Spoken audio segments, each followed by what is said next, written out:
हाय, मी श्रद्धा आणि हा mini blog आहे शनिवारचा। दर शनिवारी आम्ही आमच्या श्रुतीच्या क्लासमध्ये काही ना काही मज्जा करत असतो। कधी डान्स, कधी वेगवेगळे खेळ, कधी गाणी, तर कधी पार्टी।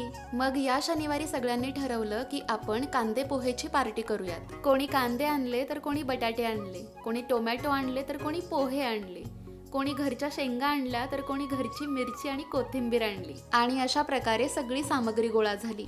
सगळ्यांनी चिराचिरी निवडानिवडी करून दिली। पण सगळ्यात महत्त्वाचं काम म्हणजे पोहे भिजवणं आणि पोह्याला फोडणी देणं, ते मात्र माझ्याकडे होतं। पोह्यांची तयारी करताना एवढा दंगा सुरू होता क्लासमध्ये, पण मी पोहे परतायला घेतल्यावर मात्र सगळे चिडीचूप। मला तर मास्टर शेफ कुकिंग कॉम्पिटिशन मध्ये भाग घेतल्यासारखं वाटत होतं आणि हे सगळे माझं परीक्षणच करतात जणू। तर अशा प्रकारे रेसिपी कमी आणि मस्ती फार अशी मस्त पार्टी आमची झाली। याचा संपूर्ण व्लॉग आजच YouTube चॅनलवर आलाय, बघू शकता।